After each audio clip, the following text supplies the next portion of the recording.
Hi, everybody. So, well, I'm always very pleased to come and give these talks and to share the knowledge that I have about pinball restoration. And this talk is actually a bit of a sequel to one I did several years ago at Pinball Odyssey, which was down in Medford, Oregon. And because I wanted to do something a little bit different, that presentation was mostly about early 60s games. And so this one I kind of focused a little bit more on the components in late 60s and early 70s games. So I just want to very quickly, and I've got a lot of material today, and it's fairly technical, so we're going to dive pretty deep into a couple of the components that you find in these great old games. And so I want to just very quickly kind of go through some items. There's more of a little bit of a philosophical nature. You know, when you have one of these games and you want to work on them, you talk to 5 different people and you get 5 different opinions about what you're supposed to do to fix them up or make them work better. And of course, what I'm going to be showing you here today is just my opinion. It's not the right way to do it. It's not the only way to do it. It's just one more way that you could accomplish the goal. And so you just always want to figure out what it is you want to do with the game. You want to get the game working. You want it working the way that you like. Choose the games that you like to work on. Do it for fun. Don't put a lot of pressure on yourself. Don't rush it, particularly when you're first starting out. A lot of the enjoyment that you'll find is in the learning curve part of actually learning how to take these old mechanisms apart, put them back together, and get them working again. And you want to make sure that you kind of factor that into the process. And, you know, I do a lot of restoration, as you've hopefully seen on some of these games out here. And you can take the games as far as you want. I mean, if you want to do something like I did with majorettes, where you take it all the way and clean every single part and put it back together and try to make it look brand new, that's great. You can also just do a very quick kind of a rebuild if you prefer to do that. And so it's just important to kind of pace yourself and do exactly what you are really comfortable with. This is pretty self-explanatory. I've found that having a digital camera is probably one of the greatest tools that ever came along for doing restorations. One of the big things is when you get a game, presumably it's put together, and it's probably put together in the way that they did at the factory. Sometimes that's not true. These games are very, they've been around for decades, and you'll have a lot of cases where somebody will have gone in and maybe done some of their own repair work that isn't quite right. But at least if you take photographs, you'll at least have your starting state. Take a lot of pictures as you go. I mean, that to me is like the most important tool. And the rest of this stuff is pretty obvious. You want hand tools, of course. None of this stuff is rocket science. You can take these things apart and put them back together with screwdrivers and pliers and so on. You'll need a soldering iron. I've found an electric drill, particularly a cordless one, that can function as a little electric screwdriver, can be very handy. If you're doing a restoration where you're taking a lot of components off the mounting board, it gets very tedious, turning all the screws, so that can be very helpful. And then a Dremel tool, which hopefully everybody knows what that is. It's a little motorized tool. We'll see a picture of it here later. There's a couple of attachments that go on that. One is a little grinder, and the other one is a little wire brush. And those 2 attachments are incredibly useful when rebuilding EM parts. And then the other thing that probably some of you have heard about is this vibration polisher. It's made by Barry Manufacturing. And it was originally designed to polish bullet casings, but it works incredibly well for all of the different pinball parts that you'll get out of an old EM. And you can toss all the metal parts you have into this thing, let it run, and the parts come out great. We'll see some pictures of that later. So if you're going to be doing a lot of restoration work, or if you have several games, I highly recommend the investment in getting one of these polishers. It saves you a lot of time doing the cleaning manually. So just real quickly, I want to do one more little kind of philosophical thing. When we talk about restoration, particularly when we're looking at this presentation today, what I'm really talking about is taking these components and taking the machines and trying to get them back to as factory new condition as possible. Of course, this is an ideal goal. You're never going to be able to do that because the parts are decades old. But because these machines were commercially manufactured, they're commercial grade equipment, they're surprisingly robust pieces of equipment. And you can actually take a game that's 40 years old, and as long as the parts aren't damaged, if you disassemble them, clean them and inspect them, and this is actually the really the part that is the, I don't know, if you like to clean things, that's great. If you don't, maybe pin game restoration isn't for you. Cleaning is is like the thing that you're going to do more than anything else, and it's really, really important to do this step. The trick, I mean, if you're going to take one trick away from doing EM mechanical restoration, the trick is to identify anything that's worn or broken and replace it. Obviously, you have to take things apart and put them back together and get them right and so on. But really, most of the times that machines seem to be operating in a reduced state, they've got intermittent problems, or there's something you just can't get working right. Somewhere in there, there's a busted part or a badly worn part, and you can't tell where it is.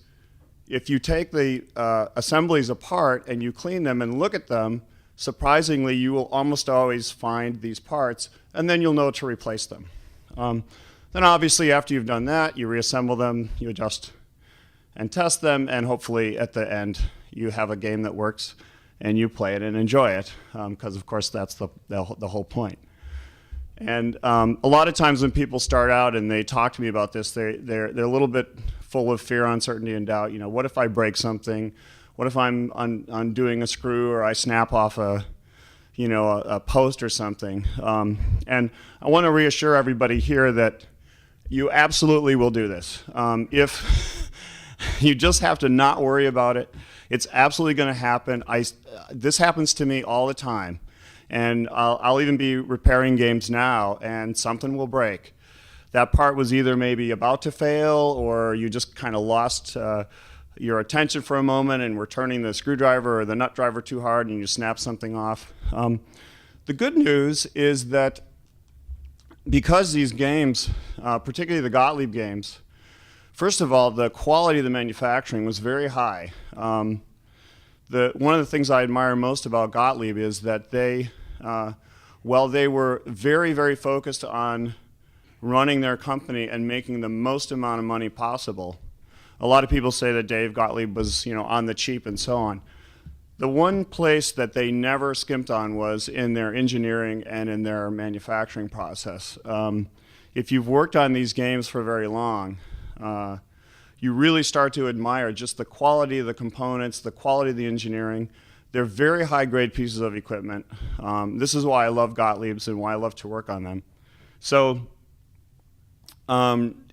it's absolutely the case that unless you've got a printed part that has specific artwork for a game, you're very, very likely whatever part that you accidentally broke is just some common part that's on a bunch of other games. And it doesn't even have to be the same title. So if you go to pinball shows or kind of look through the pinball classified ads, you'll often find partial EM games for sale. If you're going to be doing repair and restoration, I advise you, if you can find like a $10 or $20 head insert or playfield or bottom board that's just all by itself, I would buy it.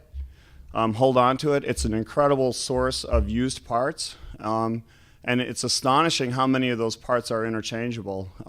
And it spans decades. So all of the games built from certainly starting in the late 50s all the way through to 1978, most of the internal components were identical. And this is how Gottlieb saved money. And it makes a lot of sense.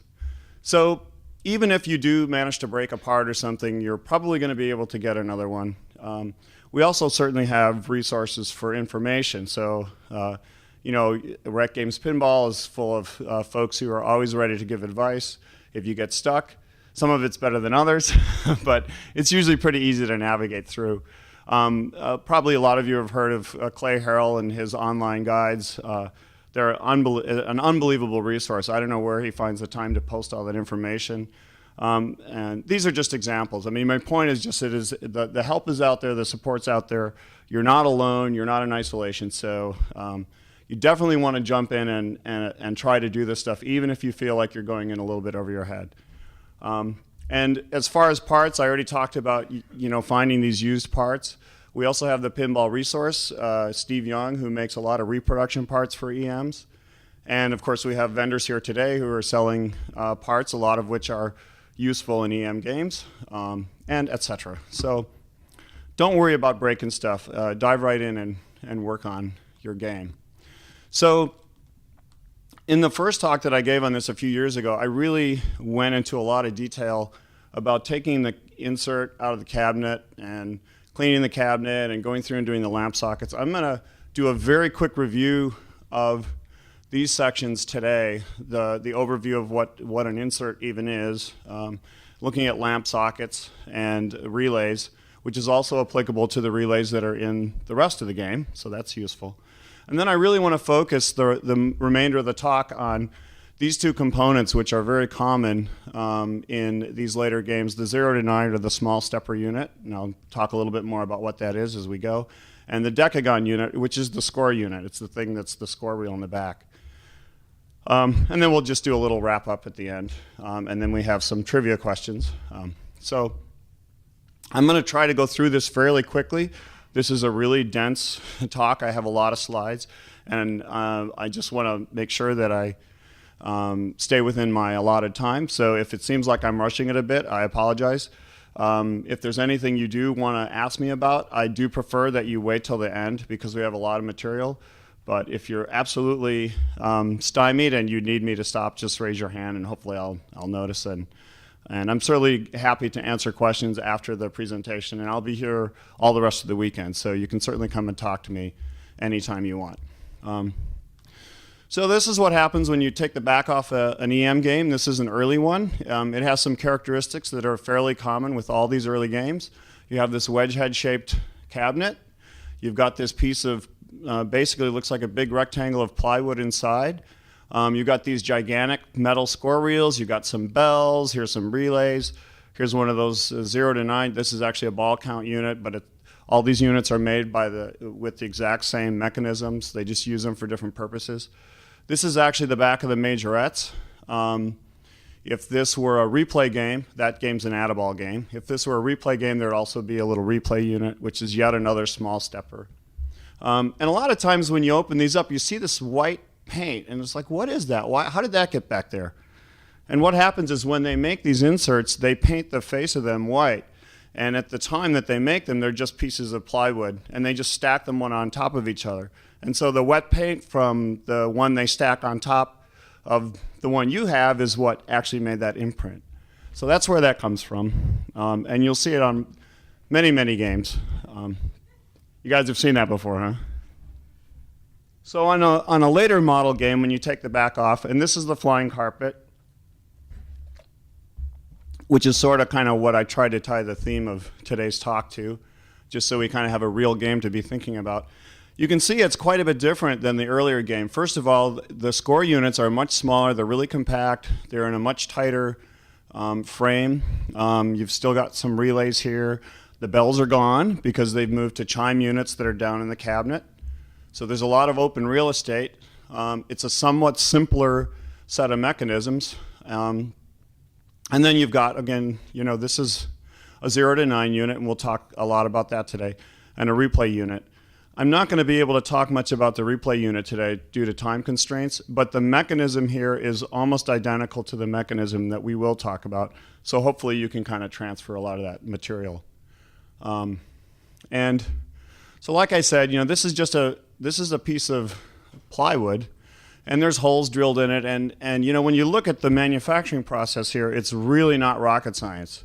It's just a bunch of metal parts screwed down with wood screws. There's little lamp sockets held on with staples, and then there's bus wire that's stapled down. I mean, it's very obvious once you really start taking a look at how these are put together. It's very comfortable and obvious what's going on here. There's nothing esoteric or intimidating. Whoops.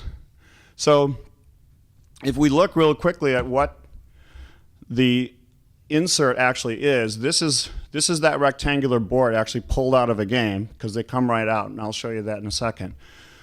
This is obviously from the majorettes. It's the older one. You can see the bell unit here. But there's your 3/4 inch plywood board, and then on the front of it, they've tacked a 3/4 inch particle board. And this is the old particle board, not the oriented strand board. It's the stuff that you can easily snap apart with your fingers. It's just something to be aware of. And the purpose of that is simply to create these light wells. So this is a close-up of the face of the game. This is that white paint that I told you about that they very quickly sprayed on the face of the game. They threw a metal template down, and they ran a router around the areas that the metal template had stamped out. You can actually see the groove that the router made. And that created these light wells. And obviously, behind those are the front sides of the lamp sockets. So now when you put lamps in and you press a piece of glass up against it, when this lights up, it's only going to light up that area of the artwork on the playfield, on the back glass. So it's a very straightforward process. There's nothing mysterious, again, about what these inserts are, but it's always kind of nice to know what they're made of. So,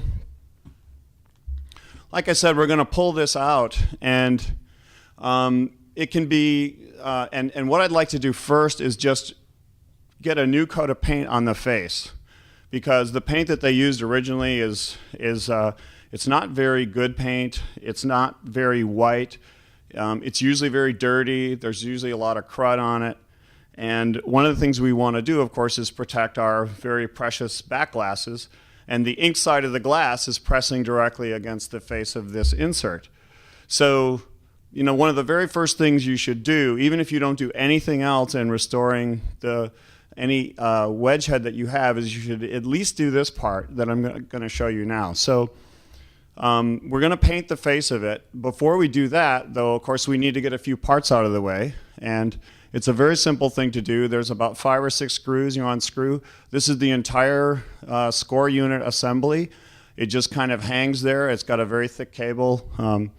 You don't need to do anything special. It will just stay there. And there's 3 screws that unscrew, and then your replay unit falls out. And then we run some masking tape across these openings. Those are really the only 2 openings that go all the way through the insert. And then we're going to take this high-tech tool that looks suspiciously like a screwdriver, and we're going to take some tissue scraps and just kind of push them into all the lamp sockets. And that's so that when we spray paint the face of this thing, we don't fill the lamp sockets with paint, which would be a bad thing. And then before we paint, we want to go back and look at the face, and we want to clean off anything on there that's any kind of crud or anything sticky or anything that looks suspicious. You really want this part of the face, the stuff that's going to touch the glass, to be nice and clean and smooth and not have anything on it. One of the, I was talking about how great Gottlieb Engineering was. One of the things that they didn't get right was these pads that they used to kind of cushion the face of the insert pressing up against the glass. They used this weird kind of foam pad, which over the years, of course, they didn't think that these games would be around for 20 or 30 years, but because they built them that well, that's how long they've lasted. What happens is that these pads deteriorate chemically over time, and over the decades, first of all, they become very brittle, and then they also leach chemicals which interact with the inks on the backside of the glass, and you actually start to get imprints of these foam pads on the artwork on the front of the glass. So if you're lucky, you won't have any of these imprints on your glass. If you're not so lucky, you will. But regardless of that, you've got to get these pads off. Do not leave them on.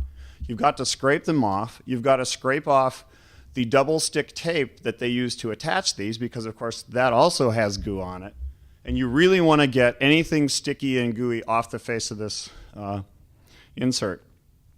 And then of course you drag it outside, hopefully, and throw it in a cardboard box or something, so you kind of protect it. And then I buy that spray Kilz, K-I-L-Z. It's a stain blocker that's often used when you're painting walls and stuff, and you've either got a knot coming through or somebody had a kitchen fire or whatever.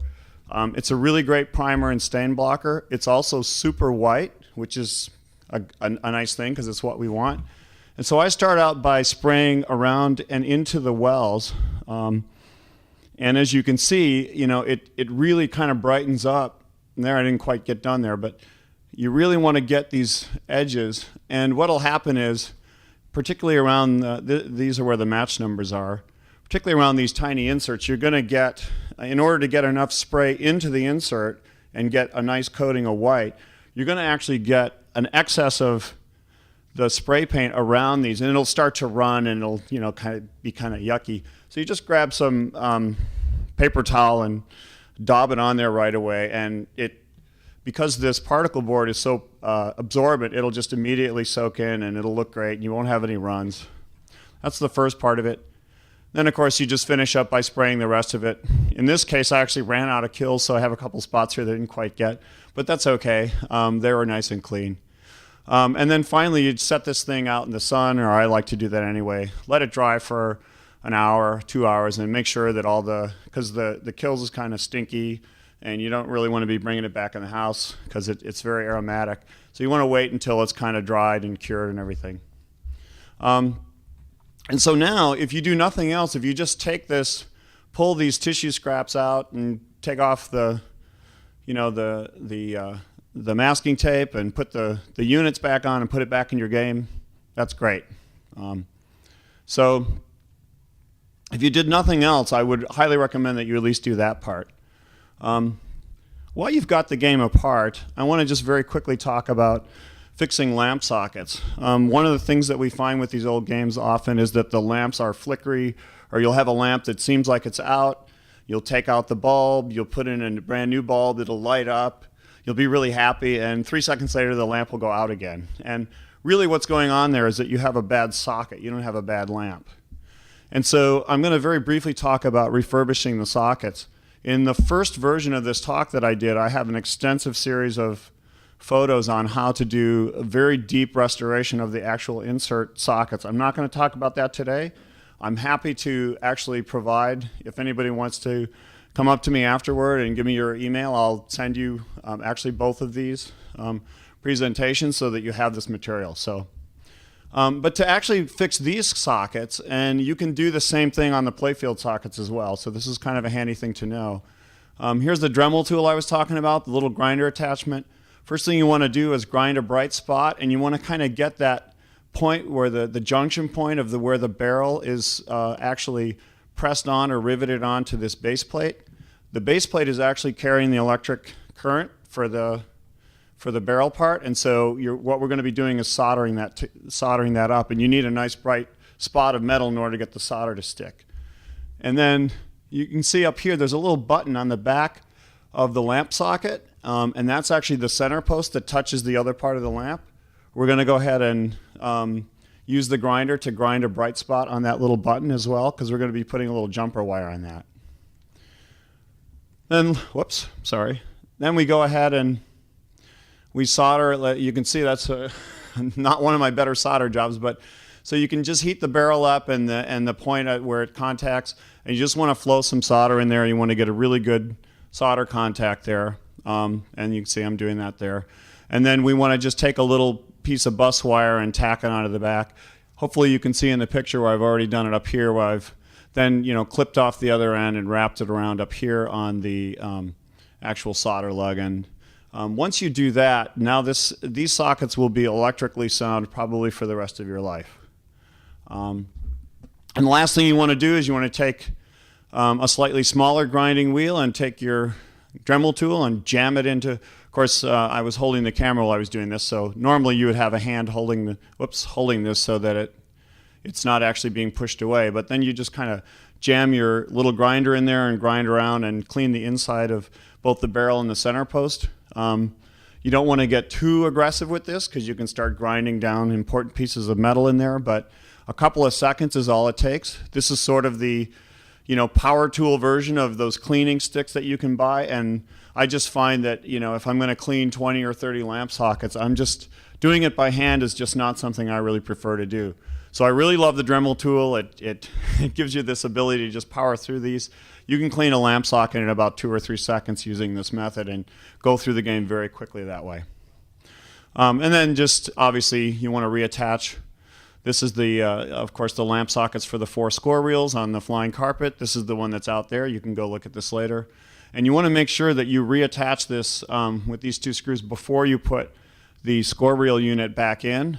That's because these wires actually come through from the back side of the insert, and they have to go above the housing for the score reel. So if you don't put those on and you screw your score reel unit back on, you're just going to have to unscrew it and feed this through. So, or unsolder it. You can sort of tell that a lot of what I'm doing here is trying to avoid soldering and unsoldering wires. What I found over the years in doing restoration is that it's actually pretty easy to avoid unsoldering stuff. And the only time I really unsolder things is if I absolutely can't avoid it, or if there's something wrong with the solder joint itself, where I need to actually fix the solder joint.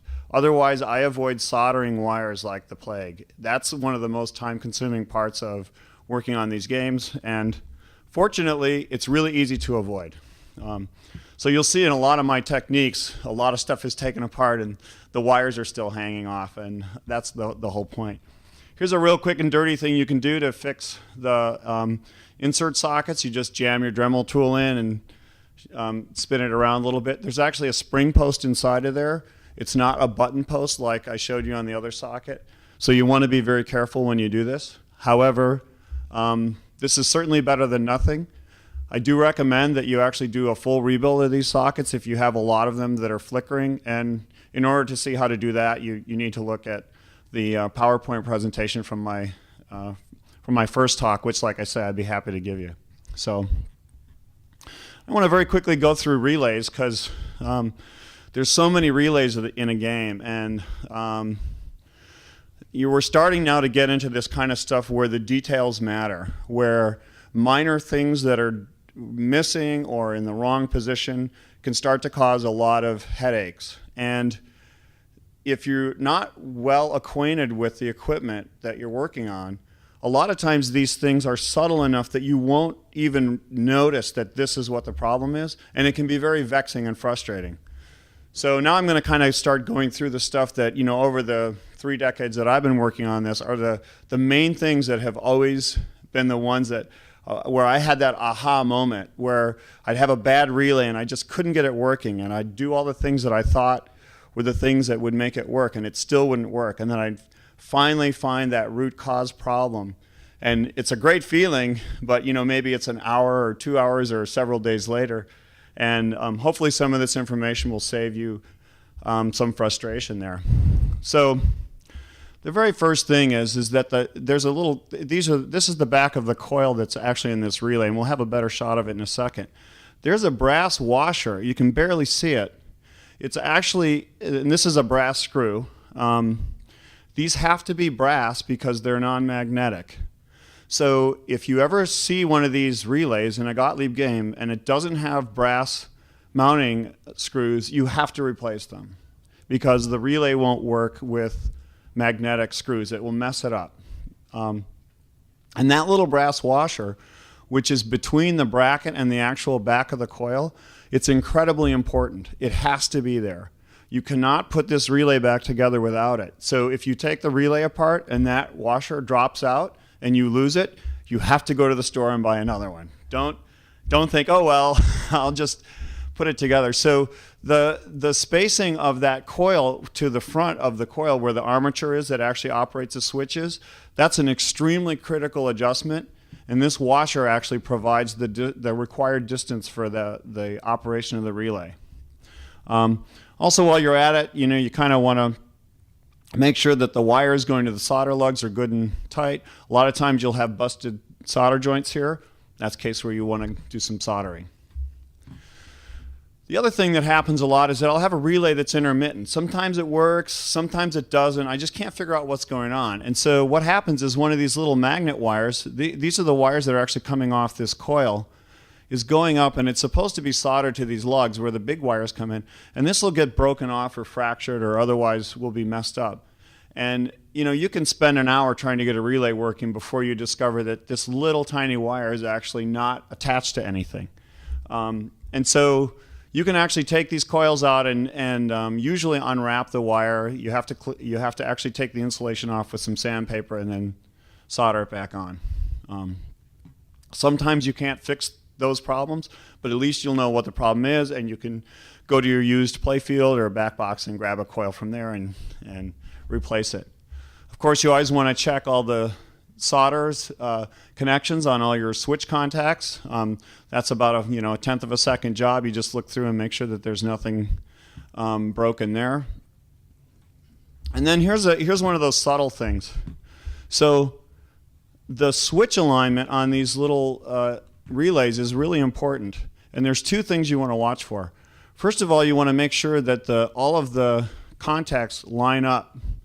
I don't know that I have, let me see if I have let me go back. Well, I have a good picture here in a second. I'll tell you a little bit more about that in a second. But all of these blades should be in a line. I mean, because they will actually get cattywampus to each other, and then you'll have contacts half touching other contacts. And while that may work, it's not a very good way to have the relay operating, and it will cause you reliability problems in the future. I'll get back to that in a second. The other really big subtle thing with these switch blades is if this blade gets moved over, it will start scraping the side of the plastic, and it will hang the relay up mechanically. And it can take you an hour to figure out that that's why the relay is not operating smoothly, because one of these switch blades is pushed over and is actually scraping against the side of the plastic. So you really want to look for that. So we're going to very briefly talk about the switches. Before you clean and adjust the switches on any switch assembly, whether it be relays or on the motor, you always tighten down the switch screws, the screws that hold these switch stacks in place. These invariably come loose over the decades, and you will not be able to make a reliable adjustment of the switches as long as those screws are loose. So again, when I'm doing a game, I might pull the game out and I might just go through and take 10 minutes and tighten every single switch stack screw. And that's what I'll do. I mean, I'm not even thinking about repair or like trying to track down a particular problem. I'm just doing good hygiene on getting the game back to what it was like when it came out of the factory.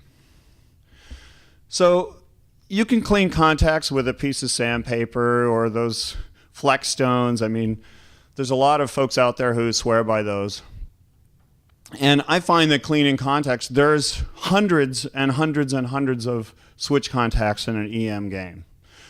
And to sit down and think, okay, I'm now going to spend the next 3 hours cleaning these switch contacts, it's kind of distressing, to say the least. So it turns out that if you buy one of these carbon steel wire brushes and put it on your Dremel tool and jam it down into these switch contacts, you will get this. And it takes about 2 seconds. Now, when I talk about this, people simply don't believe that you can do this without absolutely destroying the switches. But it works. I mean, the torque on this is very low. It's not going to hurt anything. I've cleaned all of my games out there this way, and so I can absolutely vouch for it. Again, if you're somebody who likes to clean switches, maybe this is like, hopefully you'll take this away today, and this will be like one of the most important tips you got. It's a really great way to clean switch contacts. Okay, so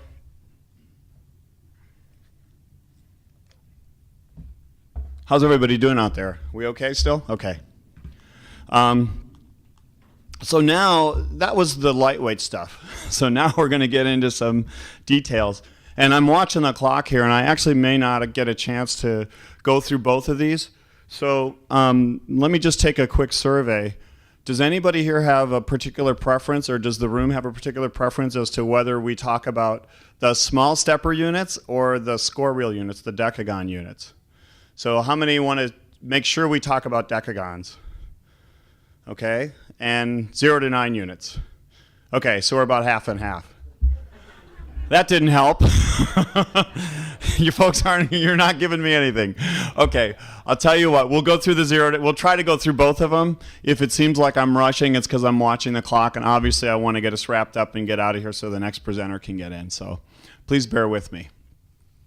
All right, so here's a small stepper unit, and The reason this is called a small stepper unit is because there's actually a large stepper unit. And if you've never worked on 1950s wood rail games, you've never seen a large stepper unit because Gottlieb stopped using them in 1960.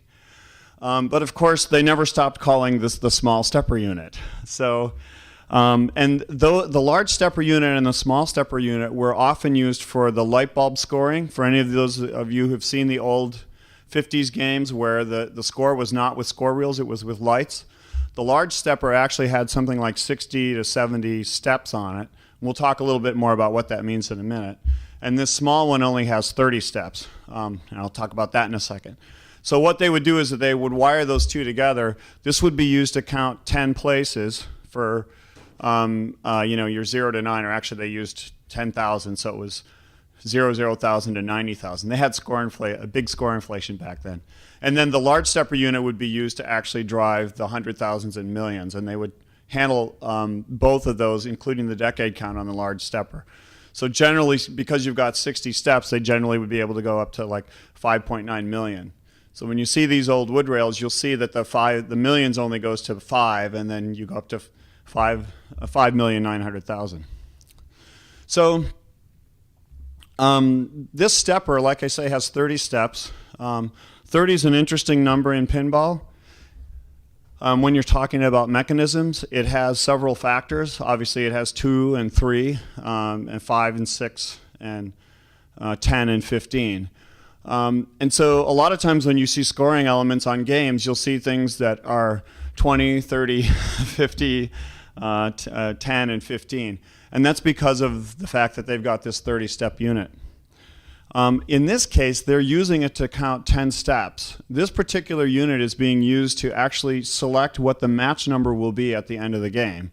So they have to light a number from 0 to 9.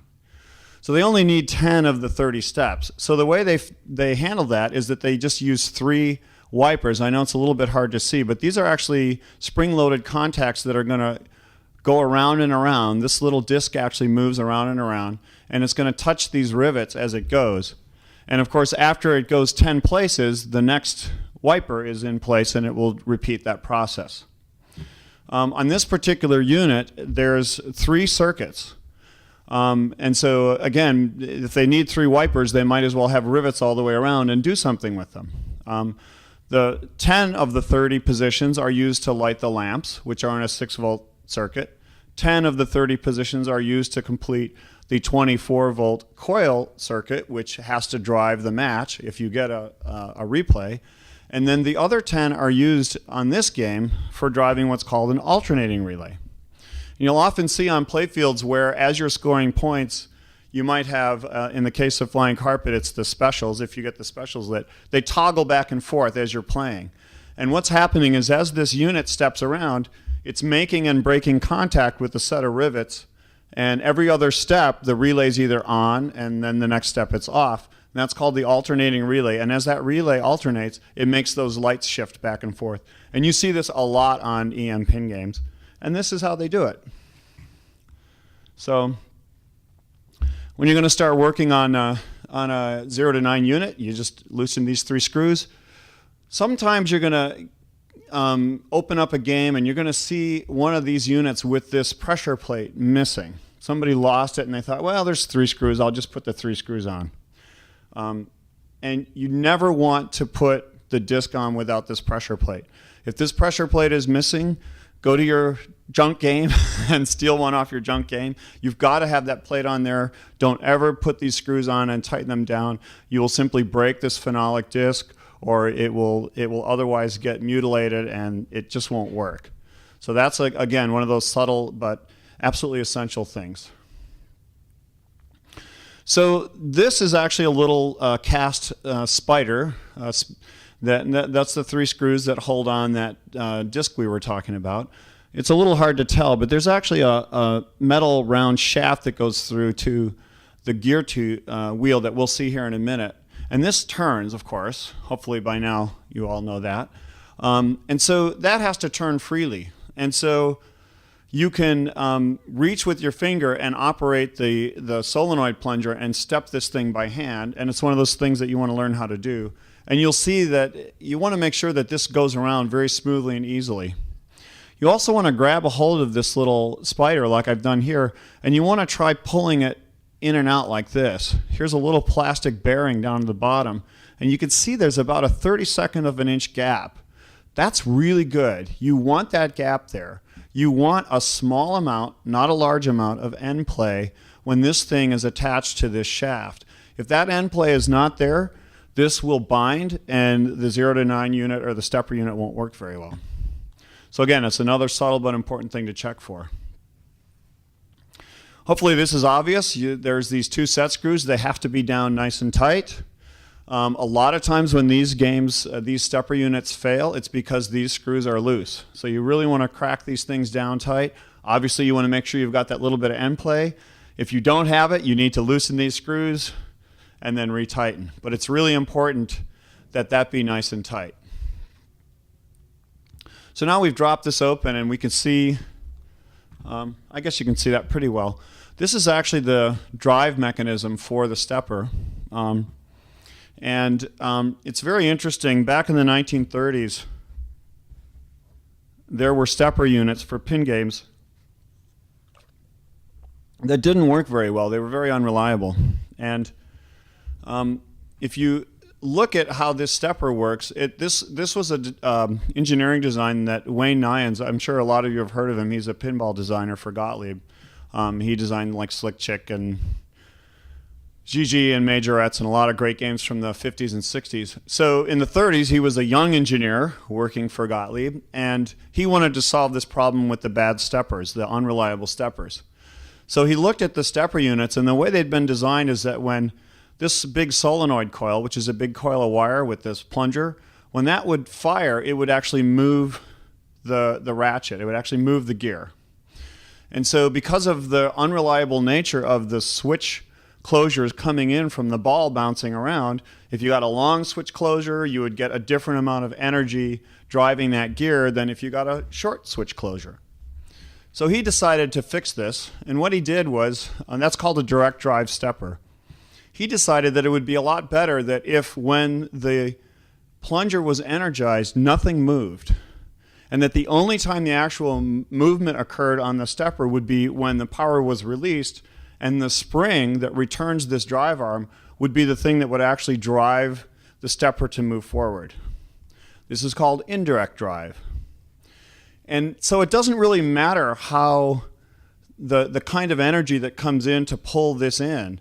What matters is when this shuts off, this spring, which gives you a very consistent amount of energy as it returns, drives your stepper forward. And as soon as he designed this, of course, everybody switched over to an indirect drive because it was such a superior design. It also solved some electrical problems having to do with figuring out when to do carries and awarding replays. I'm not going to get into that because it's a fairly complicated subject.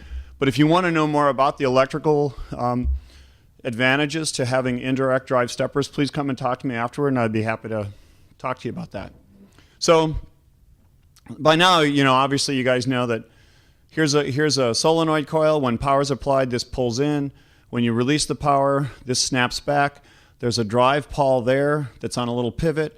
It pushes it. Can you see those gear teeth okay? It pushes one of those teeth forward, and there's a ratchet here, and then the tooth just snaps into the next position on the ratchet.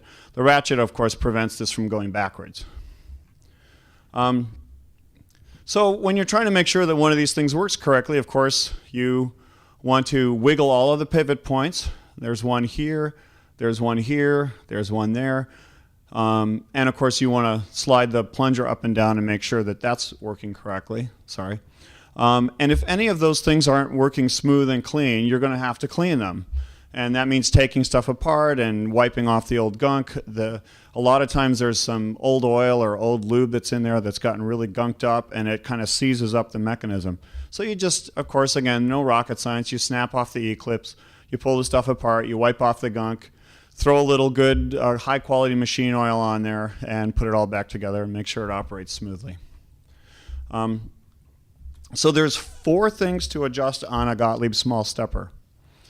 Over here is the coil housing, and we'll see a little bit better picture of it in a minute.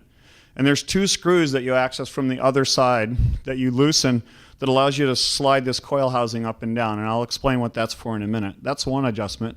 Then there's these three stops, and they're all very important, and they all have different functions, and we're going to go through them right now.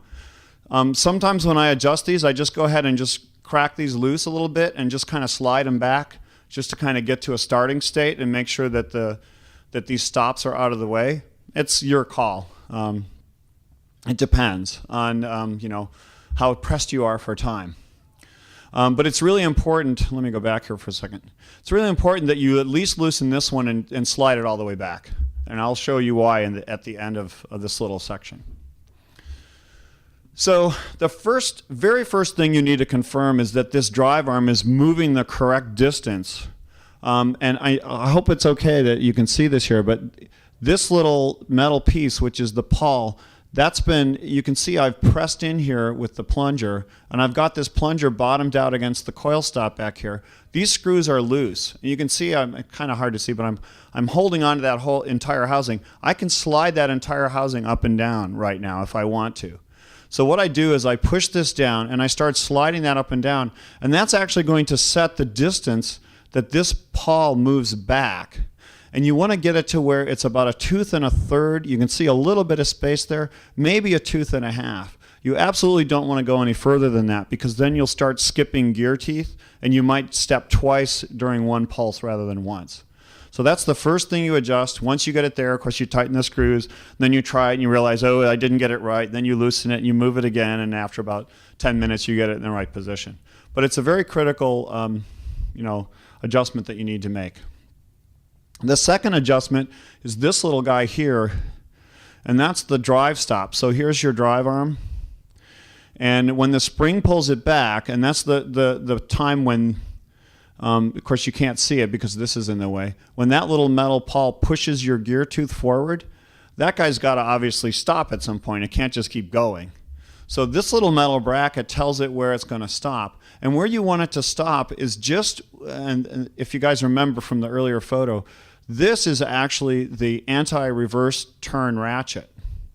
And this is a fixed position. There's no adjustment you can make. So this actually tells you exactly where you should be adjusting the drive stop. And where you should be adjusting it is such that when this pushes forward, your tooth just snaps over this and you get that thing to drop into the next tooth indent. And obviously if it doesn't make it, if this drive arm is too far back, you'll get this intermittent operation, because sometimes the energy will be enough to kind of throw the gear the extra little distance and actually make it advance to the next position. But if there's any kind of back pressure at all, sometimes it won't make it. So you got to make absolutely sure that you're really driving that forward. You don't want to drive it too far, because then you're going to get alignment problems with your electrical contacts on the other side. So you just want to make sure that this stop is such that when this drive arm goes to the end, you've just cleared that tooth on this anti-reverse ratchet. This is an interesting stop. You only see it on what we call continuous steppers. And a continuous stepper is one that just goes around and around forever. There's one coil, and every time you step it, it keeps stepping. There are other kinds of stepper units which actually go in one direction, and then there's another coil solenoid that will fire that will actually take it back the other way. And those are called reversing steppers. Like your credit unit has those, and the ball count unit has those. Those won't have one of these. But it's very important on a continuous stepper that you adjust this stop. I know it's really hard to see in this photo, and I apologize, but if you want to rotate this gear, then that pawl is going to get pushed out, because of course it has to ride over the tooth, and the tooth is a sawtooth. So the only way that this thing can advance is if that pawl swing, when the drive arm is in the at-rest position, is if that pawl swings out of the way. So what this little stop does is it prevents that pawl from swinging out. That's why it's at an angle, so that when it goes back, it actually can move. And it prevents this from moving forward unless you're actually operating the stepper electrically. Does that make sense? Everybody got that? Okay. If this isn't set correctly, two things can happen. if you've got this pressed in really tight against this pawl, you will start creating horrible little cut grooves in this gear wheel, which you are not going to be happy about because it makes the stepper work unreliably.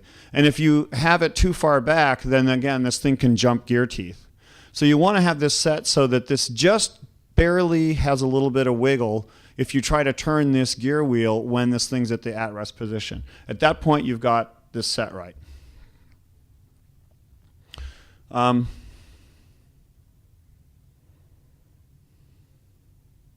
going the wrong way. I was going to say, gee, we already saw these. Okay, so this last adjustment is really the most critical thing you can adjust on a stepper. And again, if you don't do anything else with your stepper units, if you're rebuilding a Gottlieb EM, you want to make sure you come in and do this one adjustment. So this is like this is the big money. So this little arm, this little bracket, and by the way, if this is adjusted wrong, this bracket will be broken off. You have to go get another one out of your parts machine and put it back on. Don't run these steppers without this bracket in place and without it adjusted correctly. You really need this guy here. So basically, you know, like I say, you make sure that's loose and it's pulled back. So what this thing is, it's called an anti-lash adjustment. And I'm going to just step forward here a little bit. So this plunger is going in and out of this, the coil's inside there. This plunger, there's a long metal plunger, is going in and out, and that's what's driving the stepper. And a lot of these steppers operate a lot. They'll do hundreds and hundreds of steps a game. So these things are going back and forth a lot. There's a little metal coil stop in the back here, and the plunger, when it is pulled in magnetically into the coil, it stops when it hits the coil stop. And it comes to a very abrupt stop. And there's a lot of energy in that motion and in that stopping. You've got this drive arm here, and you've got this little nylon piece, and it's in a cutout groove in the plunger. So here's what's going to happen. This thing's going to fly in, it's going to stop abruptly, and the energy of this stopping is going to be forced into this drive arm, and it's going to slam the other end of this nylon into the front face of the plunger. And it's like a little bazooka, if you guys know how bazookas work. It's going to impart a tremendous amount of kinetic energy straight down the plunger. And what will happen is the back of the plunger will mushroom out, and you'll also destroy the coil stop that's in here. So a lot of times you take these old games apart and you pull the plunger out of one of these steppers, and the back of the plunger is horribly mushroomed out, and you have to grind it down in a grinder. And the only reason that's happening is because this isn't adjusted correctly.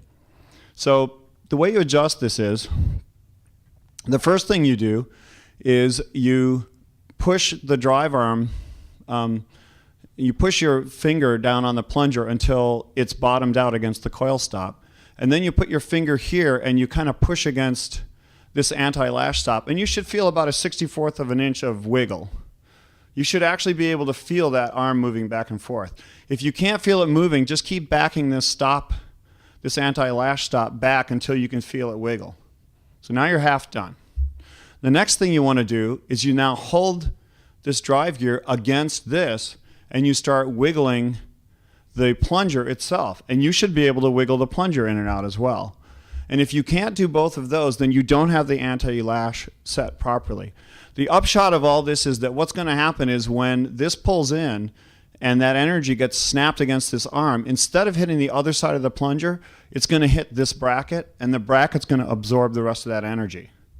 And then you won't have any problem with your plunger mushrooming anymore. So certainly you can run the stepper without having this adjusted correctly, but you will get a much faster and sometimes very premature failure rate on your steppers. So any questions on that? Everybody good? Okay. I know it's kind of an esoteric thing, but it's a really important adjustment. Okay, so of course now we're going to wrap up. First we make sure these are tight.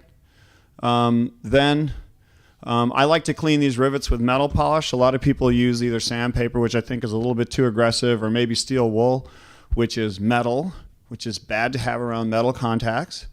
I don't advise you use steel wool on anything that's going to conduct electricity. So this metal polish is a really good thing to use. You just smear it on there, and then Of course, you have to use a cloth and a little bit of elbow grease, but you can really shine these things up. Another thing people don't realize is that you have to put a thin film of oil on all contacts on a pinball machine in which you've got one contact sliding against another. Anytime you have a stepping unit where you've got a blade that slides around on rivets or PC board contacts, that has to be lubricated. This is one of the most counterintuitive things that hit me when I first started working on pinball machines, because of course you want to keep oil away from switch contacts because it seems like an insulator. But this is one case where it's totally okay and it's absolutely critical. If you don't put a light film of oil on these rivets, you will start gouging slots through the rivets, and then they will start to fail because the electrical contact won't be very good. Some folks have started to use that new kind of jet age synthetic lube that never attracts dirt and everything. That's great. If you want to use that, I just use 3-in-1, and then every time these start to get a little sluggish, I'll take them apart. I'll spend the 10 minutes, clean them up, and lube them again. It's your call. But get some kind of lubrication on there. And then this is the little disc that has these spring-loaded snowshoe wipers on it. What I've done here is I've pushed these back. That you can kind of see there's the spring. Push these back. I've dropped a little drop of oil there. I'm using actually a bamboo stick. These are also very handy for filling in large screw holes in wood. You glue those in, and they're much better than toothpicks.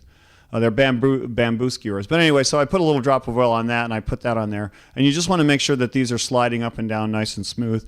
If they stick, again, you will start to gouge slots through the rivets on your wiper. And that's a very unhappy thing to have happen, because those can be replaced. You can even rebuild them. I actually have the equipment to rebuild them. But it's non-trivial to fix those rivets if they get the slots in them. Okay, then of course I grab my handy wire brush. I make sure the faces of these snowshoe wipers are nice and clean. I like to just kind of screw it back on and just kind of have it in place, and then you want to very gently pull back on these bridging. This is wire braid. It's copper braid. It's very flexible, but it's also kind of fragile. And you absolutely, especially when you have these double wipers, you absolutely have to have these bridging connectors across here. If they're not there, then you won't get good electrical contact. So you kind of just pull back on these and sort of make sure that you've got really good solder connections there. If those are missing, you have to actually, if anything's broken here or this is missing, you have to replace it. I found that the wire braid that you can buy that's called solder wick is something that is very useful to replace this wire braid, because it's very difficult to find. If you put a regular piece of wire across here, it won't work, because it's not flexible enough to allow these wipers to move up and down freely.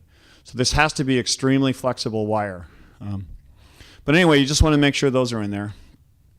So now we've got this screwed back down. It's not super tight, but it's, these are slotted screws on the phenolic that has the wipers on it, so I can rotate this back and forth with the screws loose. So you want to rotate it till you get this, perfect alignment of the rivet and a wiper. And it doesn't matter which wiper you pick, just pick one. They're all going to hit that spot eventually. So no rocket science there. Just find one, line it up, and tighten these 3 screws. Then you reach back, like I said, you start jumping the stepper, and you're watching this wiper go around and touching the rivets, and lo and behold, it doesn't line up. And it turns out that in operation, this position actually may need to be a little bit different than what you think it needs to be when the mechanism is at rest. And you'll find that this is actually landing either a little bit behind or a little bit ahead of the rivet when you're actually stepping it around. So of course what you do, you just loosen it, turn a little bit, and then all will be well. So we're actually at 1:30 now, and we probably could stop here, and we probably should stop. So I'm not going to get a chance to talk to this about you today. I want to show you one thing though in the rest of this slide deck. And like I say, I'm going to make this available to anybody that wants this actual PowerPoint presentation. Please just come up and see me. I was hoping to actually have CDs to hand out today or business cards. I didn't quite get to that, but I'm perfectly happy to share this material with you. But before we wrap up, I want to show you something that again I find to be very important, and like this is a very long and involved process. So I'm obviously we're not going to have enough time. But I want to show you one last thing that I think is really important, and then we'll wrap up. And that's cleaning score reels. So this is, again, as much as there's ever any controversy in the EM restoration pinball world, this is one of those things that's for some reason, and I don't know why, has become one of these controversial topics. And I have a process by which I clean score reels, which I've been doing for 20 years. I've never ruined a score reel doing this. Every single one of my games out here has been cleaned in this way. Every score reel you see on every one of those 14 games out there has been cleaned in the way I'm going to show you here. So if you need any proof that this process is actually correct, just go look at those score reels and ask yourself, gee, do those look good or do they look really bad? This is why I had to prepare you guys for this. You actually want to clean plastics from pinball machines with a mixture of lukewarm water and toothpaste.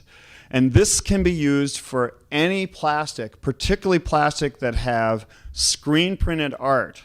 And hopefully you guys know the difference, or I can tell you the difference between plastics that are just plain plastics, plastics with screen printed art, and plastics with what's called hot stamped art. Screen printed art is actually inks put on with a silkscreen process.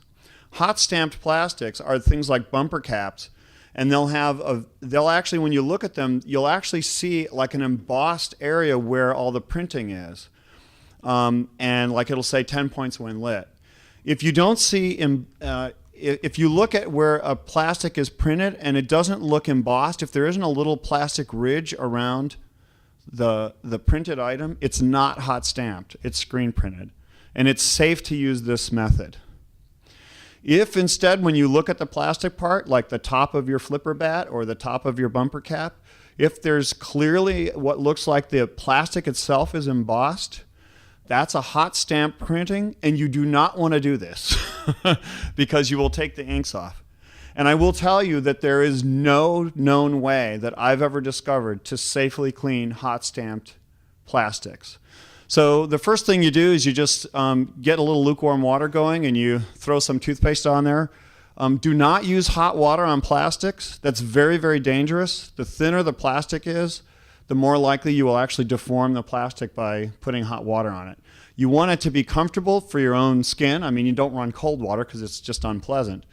But it really should be lukewarm and no hotter than that. So these aren't very appealing photos, but I want to actually show you the process. You get this kind of mixture of toothpaste and you start rubbing it, and the back side of these reels, it's very important to clean the soot off of those because they actually change the quality of because this plastic is thin. If you've got a lot of soot on the back side of the reel, when you light the front side of it, you can actually sort of see that there's kind of a creepy film. You won't quite know why, but it won't quite look right. And so I strongly advise you make sure you get this stuff off the back. And you can see as I'm rubbing here with my fingers, and I also say that the best tool to use to clean plastics is your skin. Use your fingers, rub it against. Don't use anything else. About the only other safe thing to put on a printed plastic is a sponge. And as you're rubbing, you get this horrible goo that, of course, it's toothpaste, right? So, it feels like wet toothpaste, and it starts to pull all the soot off the plastic. It's almost miraculous what this will do when you use this method. But of course, the toothpaste then becomes this horrible gray-brown gunk because it's pulled all the soot off the plastic. On the contrary, if you tried to spray cleaner on here, what you're going to do, because of the ammonia in the spray cleaner, is you're going to actually more strongly bond the soot into the plastic and make it even harder to get out. So I don't understand the chemistry of this, but like I say, I've been doing this for 20 years and I've never lost a score reel yet. Sometimes you hear folks say, well, I tried this and all the inks came off my score reels. And the only explanation I can have for that is that those reels were already damaged. Somebody had gone in there and cleaned them with, cleanser or something, and those inks were ready to come off. I've never had a score reel that's in good condition where I look at the inks and they're clearly, they're on there. I've never had this method ruin anything printed plastic. So I cannot stress that strongly enough. Now, it's important to clean down here where all these little plastic ratchets are, and there's a little roller coaster cam. So I always grab a fingernail brush and I scrub really hard here. As long as you're careful not to scrub the printed part, you can use aggressive scrubbing materials like the scratchy side of a sponge or one of these fingernail brushes on plastic. It's okay. Plastic is very hardy in terms of, it's not affected by water. You hear a lot of guys say, oh, you can't get water on plastic, so it'll ruin it. That's crazy talk, right? Everybody's home has plastic pipes in it. I mean, if water was going to dissolve plastic, we would have some serious issues. So this is a perfectly safe thing to do. Obviously, now your score reel is full of this gunky toothpaste that's kind of this horrible gray-brown. So you do want to take a little bit of mild detergent, and I use this Ivory liquid detergent because it's ivory, so it's mild and it doesn't have a lot of extra strong grease cutting agents. It's very mild detergent. I strongly recommend that you use something like that, and then you just go ahead and clean all that gook off the score reel, and then you give it a rinse. Again, lukewarm water. You dry it off, and that's the difference between a score reel before and after you clean them with toothpaste. So I don't know what else to say. I mean, hopefully that kind of speaks for itself. Okay, so I'm going to go ahead and jump to the end here, and we'll have to leave this part for another talk. You can see there's some exciting photos here, and let's just jump to the end. So now we're going to just talk about wrapping things up. This is the game, of course, that I had the parts, kind of pulled off. As I said at the beginning, if you've remembered to take lots of pictures, you can put it all back together. It's very straightforward. But take photographs before you start taking stuff apart, and take it from more angles than you think you need, because invariably when you're trying to put the game back together, you're going to need that one angle that shows the one way that the screws and the bolts went together, and you won't have a shot that shows that. So it's really important that you go ahead and digital photos are virtually free. Once you have the camera, you can take dozens and dozens of pictures. I can't stress that strongly enough. So back to the insert face. Remember this thing that we did at the beginning. Get these little round felt furniture pads that you can get at Home Depot, or this is the thing you're supposed to stick on the bottom of your chairs and benches, or maybe your vases before you set them down. They're just little round pads. You want to put a whole bunch of them across. I've used number 47 lamps in these wells. Go out and look at the flying carpet and look how, unfortunately the glass is kind of messed up, but if you look at how bright that artwork looks, you will not believe that that's number 47 lamps that's lighting the back of that game. And Majorettes is the same way. But because we painted with this very bright kills, you can put these cooler lamps in here and save the inks on the back glass. The number 44 lamps are a hotter lamp. They're much whiter, so they look better, but because they generate more heat, they're a little bit more dangerous to put, especially in these trapped wells where the back glass is going to be up against it. A lot of people feel that heats the glass up too much, and heat's not so good for the inks that's screen printed on the glass. So put 47 lamps there. I always like to put number 44s up here because I like the nice bright score reels.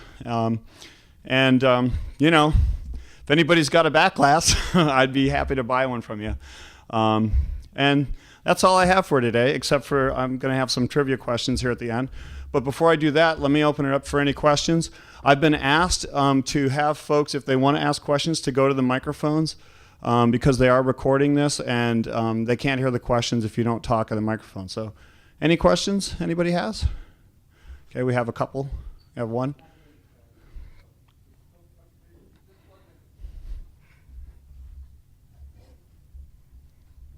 Wow, that works well.